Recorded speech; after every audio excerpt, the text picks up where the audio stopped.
नुआपड़ा जिला कोमना ब्लॉक तरबुड़ एटा गोटे नुआ दुकान खुली मुस्कान आलुमिनियम जेनटा कि कपाट झरका इटा मैंने सब बनुचे आलुमिनियम जार घर के सजाबार अच्छे बोले तरबुड़ के आसन आरु नहीं जन भल भल कपाट मैंने देख ये 22,000 30,000 जी जेनता डिजाइन बनावा हेन्ता एका कपाट मैंने यहाँ झरका कपाट जार नुआ घर बनुछन दुकान लगी जी जी डिजाइन करबे इटा है ताकर कॉन्टाक्ट नंबर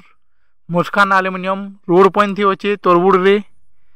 जी भी नेबे इठान के आसबे बहुत सुंदर सुंदर कपाट झरका माने बनुछन।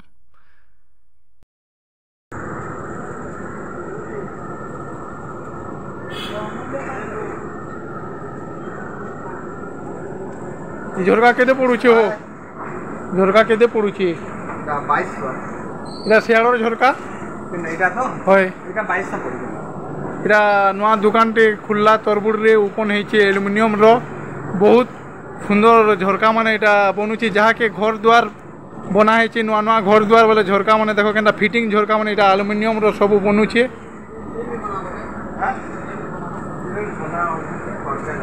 इटा कपाट फपाट सब बनुछन इटा से आज्ञा मिस्त्री सब बनासन जे इठी हैं हाँ ये आज्ञा इटा मिस्त्री है तरबुड़ के आसबो इटा तरबुड़ बाजार पाखे दुकान रो ना हला मुस्कान एल्युमिनियम ए देखो